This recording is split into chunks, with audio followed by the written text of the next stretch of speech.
Welcome to Talent Buzz, where I talk with SaaS companies on how they are doing their talent acquisition. In today's episode, I'm joined by David from Leadfeeder. And Leadfeeder merged with a company called Echobot a few months back, and they have been bringing their two talent acquisition teams together. And in today's episode, we talk about how they did it, how they combine their processes, their technology, and much more. And we start actually from challenges. So let's ask David, what has been the biggest challenges when bringing these two teams together? Yeah, I think the biggest challenge over the last several months has been the realignment of two teams, two very different talent strategies. We refer to both companies now, because we've not gone through a rebrand yet, as legacy companies.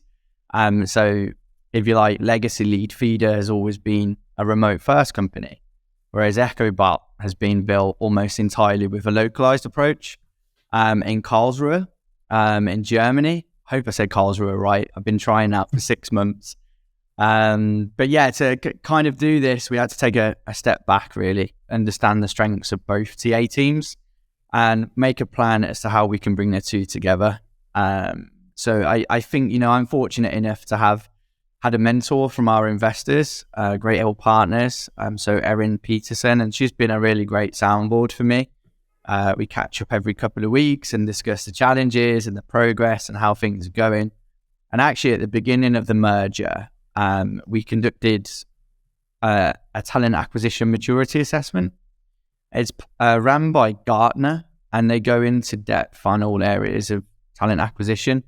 And the readout and report that you get at the end of that really drives home where your function strengths are, the areas that could be improved or matured further.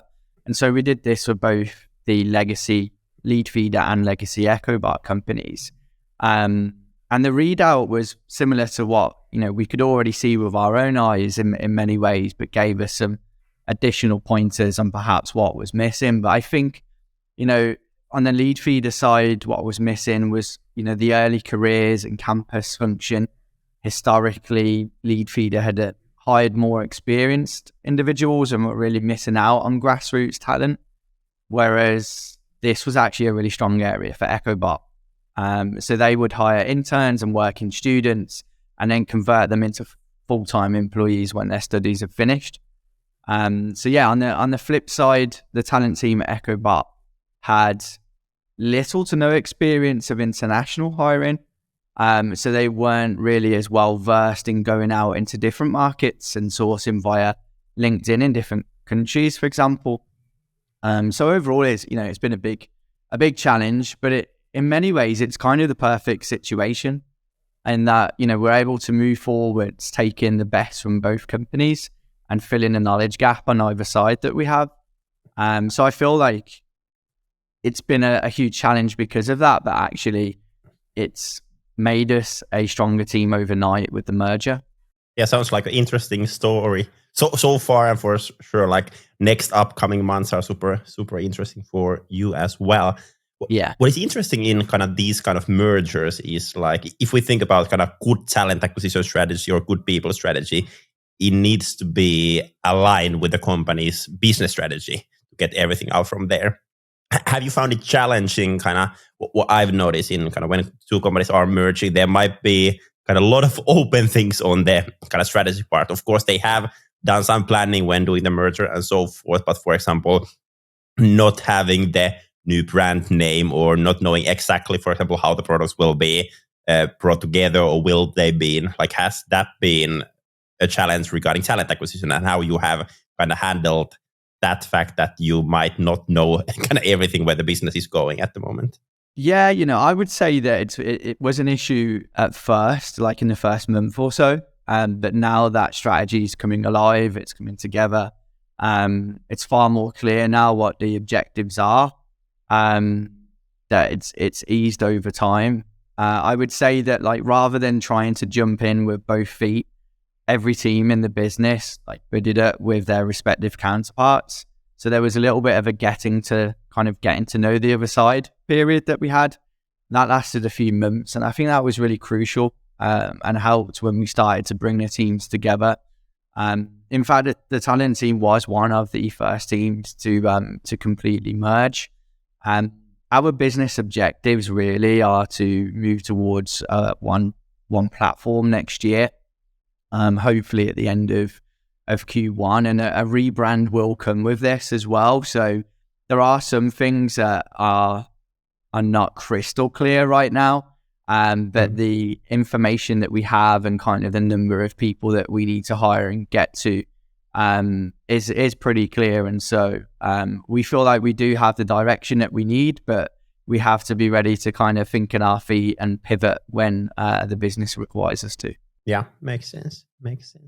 Then we could talk a bit on the kind of really merging the talent teams together. I think there is kind of a lot of things to go through there, and maybe I think that we could start is kind of the overlapping talent. So in your talent team, when you kind of brought in two teams together, was there some overlapping talent? For example, did both Echobot and Leadfeeder had a kind of talent acquisition leader? And what kind of happens? Because it might be challenging to have two leaders on the kind of same topic. So kind of how did you brought the two teams together and kind of figured out if there was overlapping talent and kind of make sure that everyone had a space in the team? That's right, yeah. So on the legacy Echobot side, we had Lena, who'd been with the company for around 3 years and was the talent acquisition lead, and had two junior recruiters underneath her. And their go-to-market strategy was very much localized, so partnering with local colleges, universities, and having a localized marketing push when it comes to attracting talent. And then you had myself on the Leadfeeder side with a background in kind of going out to market internationally and hiring kind of the best talent in software wherever they might be. So we had this localized approach, and then we had this international approach on either side. So really we needed to come to a decision as to what do we want the team to be moving forwards. And the business decision around that is for us to be a remote first company in the future.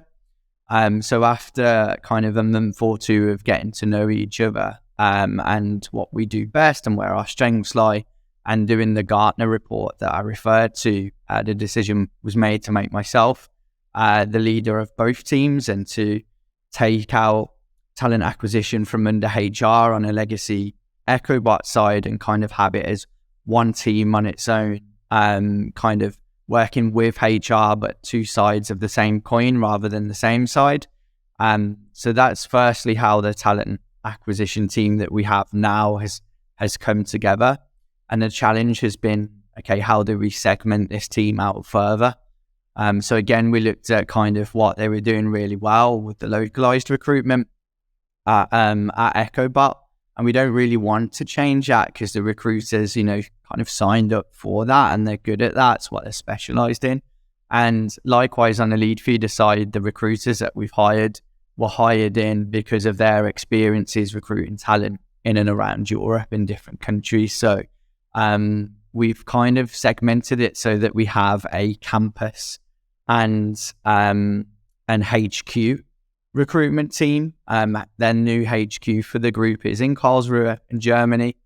So we'll have the team lead, Lena, leading that team with the two junior recruiters underneath her, and that will grow out over time.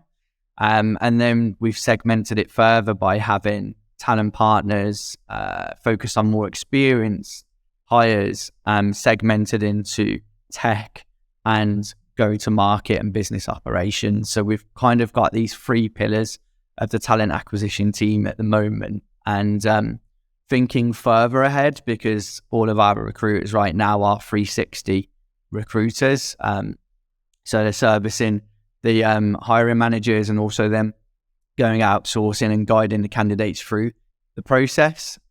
We may even introduce a 4th pillar, which would be a sourcing pillar to help those talent partners build up the pipeline further. And then kind of one thing that would be interesting to hear a bit more is kind of the employer branding side. So I can imagine kind of now at least maybe a little bit different situation in each market. But for example, for me, kind of Leadfeeder, it is a kind of very well-known brand for me as a salesperson in Finnish market, for example. And I can imagine that Echobot is also well-known in their kind of main market. But then kind of when combining two brands into one, maybe completely new name, completely new visuals, all that, and then kind of attracting those best talents? Are you planning to kind of also have a team around employer branding, or what's your kind of plan on that? Yeah, so within the talent acquisition team, we will have someone who kind of becomes our subject matter expert when it comes to employer branding. So rather than hiring in externally, it will become a specialism in-house alongside their role. And there'll be further specialisms for the rest of the team as well. So we may have someone who leads on kind of getting the most out of our tech stack. We may have someone leading on data and insights. We may have someone leading on diversity and inclusion and partnering with our HR teams in order to deliver on that. But yeah, you're quite right. We do have two different brands and identities that are coming together. Leadfeeder has more customers, but with lower contract values overall across Europe, whereas Echobot has traditionally had less customers but higher contract values. So we've actually come together at a time where we have similar like revenues, but our whole go-to-market strategies have been product-led growth and sales-led growth have been different. And so our position in the market from one country to another is different. I wouldn't say that, Leadfeeder having more customers across the globe is more well-known in every country, but it has more of a footprint in different countries. So the brand has been historically more recognizable outside of like Helsinki, where the company was headquartered. Whereas like on the Echobot side, as mentioned, their recruitment was very much localized. So in and around Karlsruhe, it would be known as this, cool upcoming SaaS company. Whereas outside of that particular region, the brand isn't so well known from an employer perspective. So, I think, we'll look to kind of leverage what they've built locally in Karlsruhe on their legacy Echobot side and combine that with the footprint that we've got elsewhere. But yeah, with the two brands coming together, we've not gone too far down the road with employer branding. So I think that what's really important for me is that there's an internal project around the company's brand that's ongoing right now. So for me, I just have to make sure that I come into those discussions at the right time so that employer branding isn't lost in the background to the commercial side of things when it comes to the commercial branding. You mentioned there kind of the technology part of the business. So can you share a bit more kind of, did these two companies have different ATS or other technologies, and have you kind of brought those two together, or what's the situation over there? That's right, yeah. So legacy Leadfeeder was using Workable and legacy Echobot have been using Recruity. So we've not made any hard and fast changes with regards to which system we should go to. We've been kind of looking at it quite slowly, looking at where we want to be next year. And being at the certain things that we want an ATS to do. So it was a case of listing the things that we want the system to do for us, and can it support our hiring plans for next year. So that's kind of where we're at the moment. We are close to making a decision on which platform that we go with. But I think when it comes to merging tech stacks in general, I think, you need to show a little bit of patience, because you'll have software and tools that have different contract end dates.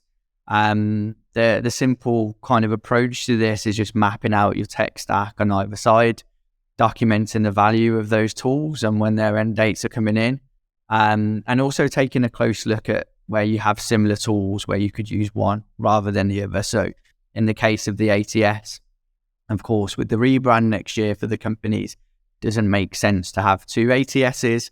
But we couldn't change it too soon because we are still two separate brands right now. We have two separate career sites. So it's kind of been planned out, but we've not rushed into making the changes. So I expect in Q1, we will come on to one ATS, but it might even be that we're on one ATS, but with two separate licenses until the brand comes together entirely. I think one kind of big benefits of having one ATS when this kind of merger is kind of having all the data and analytics in kind of one place, so you can really kind of measure things and so forth. Maybe a kind of question over there. I think there are kind of some typical metrics that kind of a lot of, for example, SaaS companies are measuring in their talent acquisition, like time to hire or quality of applications and so forth. But kind of did you already kind of did some kind of merger on the data that you are collecting on the recruitment, how you are measuring the success of the recruitment team and so forth? Yeah, so again, when we did the Gartner report and we looked at the maturity of each TA function, we were kind of putting into that assessment where our priorities are and the types of things that we report on. And actually the numbers came out very similar, even though we have like two very different strategies. And so I think for us, like time to hire and time to offer are really important for us, as well as aging requisitions. And next year, what we'd really like to do is place a focus on experience. So the experience of our hiring managers and the experience of our candidates, and actually having a net promoter score for each. And one of the things that we would look to do is we've invested in a tool called ScreenLoop. So I'm not sure if you're familiar with ScreenLoop.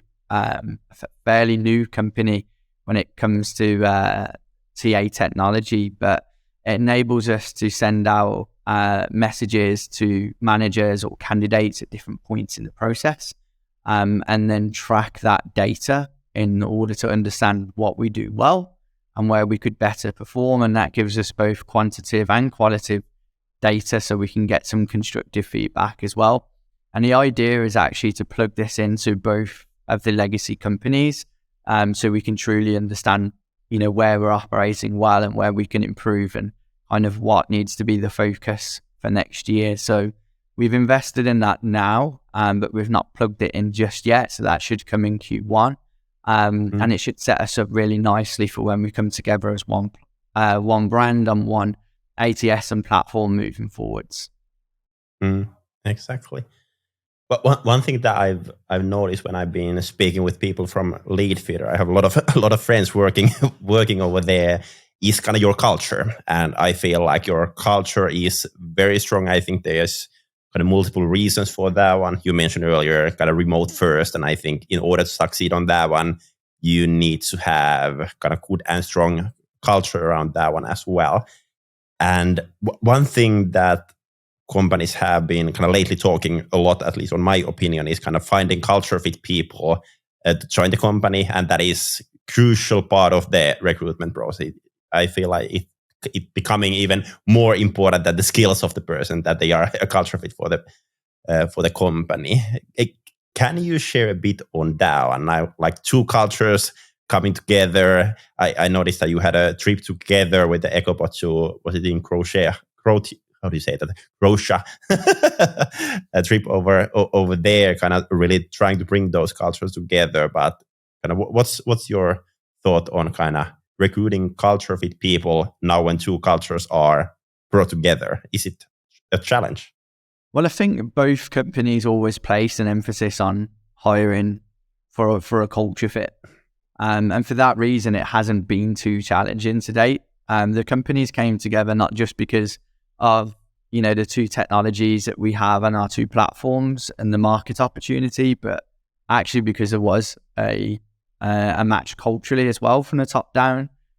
So a large portion of our current C-level as a merged company are co-founders. This includes the two CEOs, Bastian and Pekka. So they've built their companies respectively over the last decade, and they care deeply about the culture of those two legacy companies. And I don't think they would have committed into this new venture if there wasn't those cultural synergies in place in what we look for in individuals. So it's not me kind of getting out of the question by saying there's no cultural differences. Of course there are, and it's to be expected, of course. But what we've done is continue to recruit for each company's culture, but keeping in mind the company that we're looking to become. And I think we're looking to take, parts of both companies' culture and kind of merging that together as well. So, I think we're still building out what our new company culture truly is, and what it will be, but it's not far from what either company has historically had. So we're not really looking to reinvent the wheel. It's just kind of more of the same. And yeah, we actually flew, as you mentioned, the entire company to Split in Croatia just a few weeks back. And that will be an annual event. Team Week historically at Legacy Leadfeeder did happen each year. I can honestly say it's a legendary experience and a great way to really feel part of the company for someone that's based remotely. Like myself, I'm based in the country where we don't have any other employees here. And for most, it was actually their first team week as well. And I feel like the vast majority of people came away from the team week feeling better connected to their colleagues, better connected to their cross-functional peers as well, and kind of feeling like they understand the company's mission and what we're trying to achieve together. Sounds very good. Hey, we've been discussing now maybe a bit on the past, like what has been the biggest challenges so far, how to align the talent strategy with business strategy, how to bring kind of two recruitment processes into one, how to bring two tech stacks into one and overlapping talent and so forth. So now you've been working on this change for a few months, but how about next year? Like where your focus points will be, and like kind of how to make sure that this work that you have now started, bringing those two teams together, will really be a successful one. Yeah, I think moving forwards into next year, the key priority is to kind of make sure we have one process. When I say one process, of course, processes can change from department to department. But right now, we do have different processes for recruiting and engineering at each respective legacy company. So we need to make sure that when we're on kind of one ATS, one platform, we do have this kind of one best way of working so that our candidates get like a consistent high level experience when they're applying for jobs at our company and coming through the process. So yeah, we want to make sure that there's alignment there. And then I would say it has to really be employer branding. It's hard for me to kind of talk too far ahead when it comes to this because, I still don't know exactly what our commercial branding will look like, and our employer branding will have to tie into that. But yeah, it's going to be about making sure that our employer branding carries a message, and the message of these two companies coming together to support one mission moving forwards, and really making sure that people understand that we are a remote first company. We have people in over 30 countries around the globe. What you mentioned there, working remotely, remote first, and hiring to that kind of environment. So can you share your kind of learnings on that one? Is there something specific you should keep in mind? I think remote first learning is a pretty hot topic right now. We're seeing a lot of, shall we say, controversial opinions across LinkedIn on whether you should be office-based, whether you should be hybrid, whether you should be entirely remote. I personally think that remote first hiring is great. I think it removes barriers to finding talent, gives you a much wider pool of candidates. But it's important to make sure that there's, that it's practical for an employee to be remote. Does the time zone work? Will they have enough support working physically alone? Or could they benefit from being in an office? You need to really establish how people like to work as well. So that needs to be part of the recruitment process and part of the questioning when interviewing candidates. So if someone excels more in a thriving office environment, will they feel more empowered to pick up the phone if there's other people around them doing the same? It perhaps won't be ideal to hire them entirely remote. They might benefit from being office-based or at least, in a hybrid working pattern. So yeah, I think that it's great that we also, as a company, have offices in the likes of Germany, Finland, Sweden, Denmark, Netherlands, and we support remote employees who wish to work from co-working spaces regularly or from time to time. Like myself, sometimes I will take myself to a co-working space once or twice a week so I don't get cabin fever in my apartment. But ultimately, I think, more than being remote first, it's about being a flexible employer. We actually recently ranked 4th in the SaaS and software category for most flexible companies through Flexer.com. So what they do is they carry out an employer assessment, and then they also carry out an employee assessment. So they'll actually send out a survey to your employees. So they'll carry out the employer assessment with HR, TA leaders, or even company leaders. And then they validate the information that you give against the anonymous information that your employees give, so that you actually get a validated score overall. And, we were really proud with our assessment and the results and kind of where we place there. And I think it does show our determination as a company to be as flexible and inclusive to all. To some people, flexibility means different things. So for some, it means being able to move around, kind of like a digital nomad, going from country to country or city to city. But to other people, it's not that complex. It might be that you're able to do the school run in the morning, or you're able to take the dog for a walk during the day. So we want to make sure that people feel like they're